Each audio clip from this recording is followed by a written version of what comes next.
Thanks for joining us on KARE 11 News Now. I'm Lauren Lemanchek. Happening right now, St. Paul and the Minnesota Wild are making their pitch for a massive $600 million upgrade to Grand Casino Arena and Roy Wilkins Auditorium, and they want the state to help do it. The city and team want $200 million from the state. St. Paul and the Wild would front the rest. So let's head out now to hear the plan. Largest city-owned properties: the Grand Casino Arena, Roy Wilkins Auditorium, and RiverCentre. When I ran for mayor, I promised to tackle the tough problems facing our city and to bridge the gaps that have slowed progress, while being mindful of the growing property tax demands in our city that affect everyone, whether you rent or own. This framework represents a new sustainable approach to funding critical downtown infrastructure. This agreement will not raise property taxes. This is a good deal for our city. Soon after taking office, I brought stakeholders together to begin addressing the issue. Today's announcement is the result of the work and the furthest the city has moved in this process yet. This is proof positive that we can respond to a crisis and move our city forward at the same time.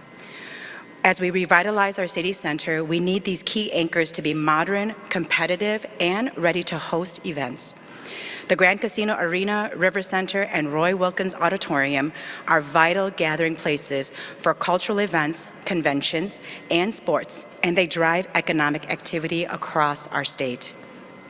From an investment perspective, upgrading the city-owned property sends a clear signal that St. Paul is open for business and ready for partnerships. This project will help attract additional investments, events, and visitors to our downtown, which in turn will expand our tax base. A key feature of the agreement is a dedicated fund for ongoing maintenance so that we won't need to return to the Capitol every decade for more funding. As a former legislator, I know how important that long-term stability is in getting a deal across the finish line. I am an optimist and believe that where there is a will, there is a way. Open dialogue is crucial to how we get this ask across the finish line at the Capitol. My team and I have been talking to legislators throughout this process to make sure that we can include their perspectives in our negotiations. I'm committed to fighting for this deal, and I look forward to talking to the legislature. I want to thank Craig for his commitment to downtown St. Paul and for negotiating in good faith. I will now turn the mic over to him for a few remarks before we take questions about the framework agreement. Craig. Thank you, Mayor Herr. It's good to be here with you. Good morning, and thank you for joining us at Grand Casino Arena. First and foremost, I'd like to thank the Mayor for her strong support of this project. In just a few short months, she's hit the ground running as an excellent leader and a great partner. It's clear we share the same commitment to economic development and quality of life for downtown St. Paul, and we're excited to move forward. The arena complex, including Grand Casino Arena, RiverCentre, and Roy Wilkins Auditorium, is the economic engine of our city. Every year, these facilities host over 400 events, attracting over 2.1 million visitors and generate $383 million in local economic activity. And each year, the facilities become more outdated and less competitive at attracting regional opportunities. Grand Casino Arena is beyond its planned competitive lifespan. Roy Wilkins is an auditorium, is 94 years old. Built before the internet, before television, or even FM radio. It's an exciting time in St. Paul right now. March is the busiest month for our capital city. These beloved city-owned facilities are hosting state high school sports, Minnesota Wild, Minnesota Frost, and soon Major League Women's volleyball games, concerts, cultural events, and more, keeping our communities vibrant. You can feel the energy on the street of St. Paul when our campus is busy. We need to keep these venues modern, safe, accessible, and up-to-date for visitors from across the state and beyond. And that's why I am very proud to invest in this partnership with Mayor Herr and the City of St. Paul. This agreement charts a strong path for our future shared investment into an upgraded arena complex. We can take the necessary steps to secure bill authors and make the ask of the state of Minnesota to help secure this investment in downtown St. Paul's exciting new chapter. Thank you very much. We'll now open it to questions if anybody has any. What? Let me just do one person at a time. Let's go over here first. You said this is the furthest along this has gotten in the process. What do you mean by that? I'm curious if Yeah, what we mean by that is that we actually have a signed deal between Craig and myself. Yeah, I would also say that Mayor Herr is very well connected in the state legislature. So when I hear the fact that we're further along, it's because the mayor has taken the time and made a lot of phone calls and visiting legislators, and we're at a point that we have not been in the past. There was a question over here, and then I'll come back over here, sorry.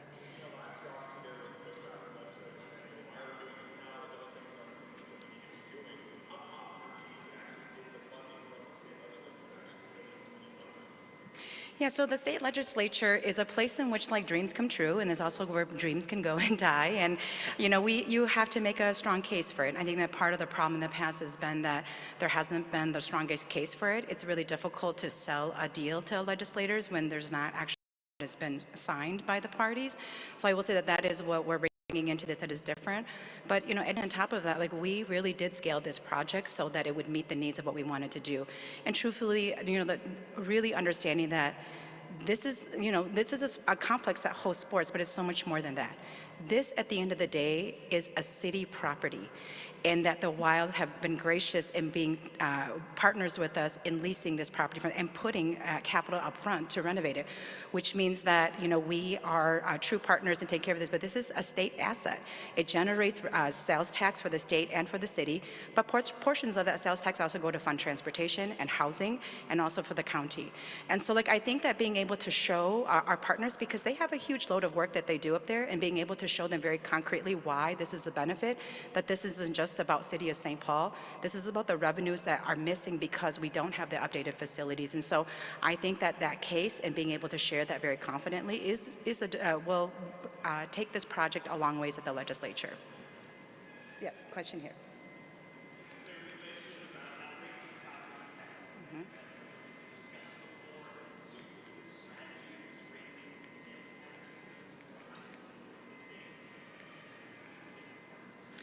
Yeah, so actually we're not raising the sales tax. So there's already a half-cent sales tax that is currently now using to fund this complex now. We're asking for an extension of that sales tax, so it's not a new sales tax.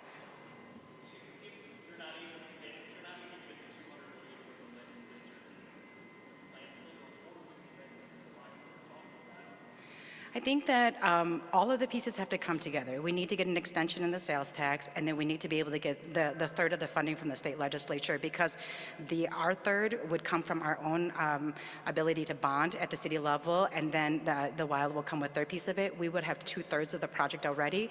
I think that hopefully the legislature will see the huge investment by the other parties, but we really do need the other pieces to come through in order for to move forward. If either one of these do not come through, we'll have to go back to the drawing board and sort of figure out what our next steps will be.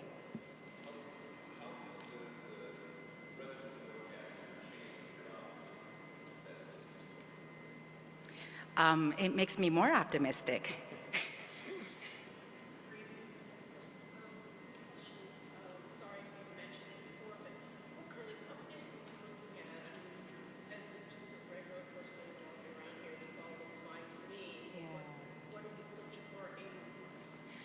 I can talk a little bit about the Absolutely. basic infrastructure, and I'll let Craig answer the rest of it.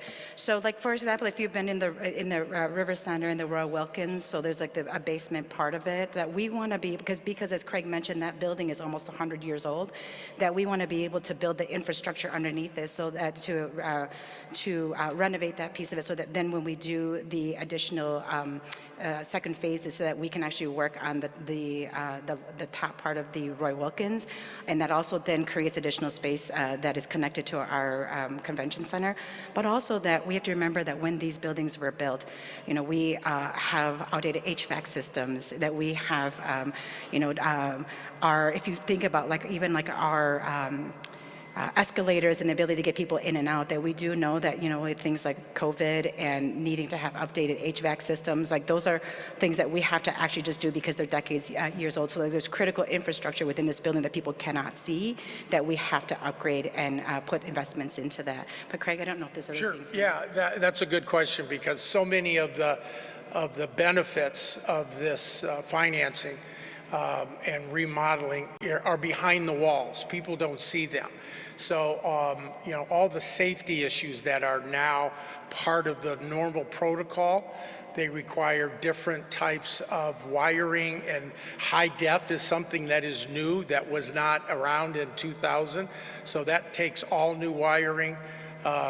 We mentioned our bathrooms. If anybody has been to one of our games, the lines go 100 yards outside, and it's outside the bathrooms, and it's our fans. It's just not right there, and they see the other facilities in town and how updated they have become, and they expect that we have that same kind of updates. So there's a lot of things. Most of it is behind the walls that you can't see, and really that's why, just to keep up with what everybody else is doing and make our fan and make this place into a facility that the city and our fans are proud of. On the same line, there have been previous versions of this plan that have called for street-facing improvements, where there'd be like a restaurant open 365 days a year. Is that part of this plan, or is that, say, behind the walls? Is that not? Yeah, that is not really part of this plan. All right, so we do expect and will encourage private investment all around this campus, but we aren't building anything that would benefit other people to come in specifically, but we will be encouraging them to be part of the whole development.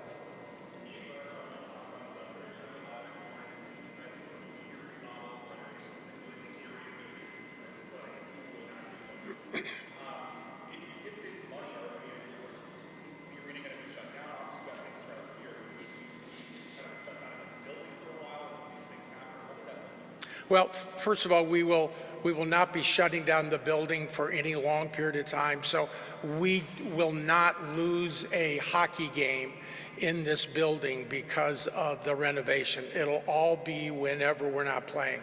We have hired, we have spoken with and have been working with Mortensen, and they have been, they have done projects like this where the sports team did not lose one game.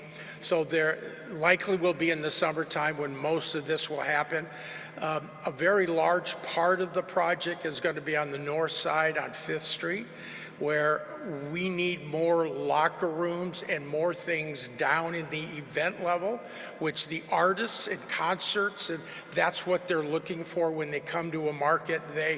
They need things that they didn't need, and they need equipment and facilities they didn't need 26 years ago. So that's a lot of where the expense will go. People will notice that it's going to be new and beautiful, but that's not really what it's all about. But we will make sure that people will be proud of what is built here. Can I just add that I think we have to remember that there's actually three facilities in this building, and so everything won't happen all at once. That as we construct, there will be phases. The Hmong New Year happens in the Roy Wilkins. There's graduations. There are many ways in which the facility, even if one part of it is shut down, that there's opportunity to continue to have other pieces move forward. I will say that in addition to what we talked about, I think people think about when you're renovating, it's the cosmetics of it. But I want to be very clear, like if you look at like the safety, right? There are very few buildings that actually build all the way to the corner the way this is at the corner of 7th and Kellogg coming down here. That it is very difficult for us to, for public safety, we always have police have to be stationed when there is activities, concerts, games. And so like there will be, some of these things are for safety and for protection of people who come to use our facilities as well. And I think everybody would agree that in this day and age that protecting people when they are out and about and wanting to just live their lives, that is a really crucial part of why we have to do some of this work.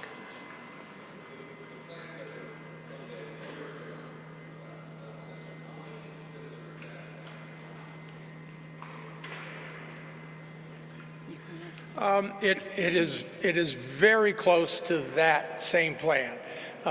We have, I'd say, economically downsized some of the things that we were building, so but it's really not that much different than we had at that time.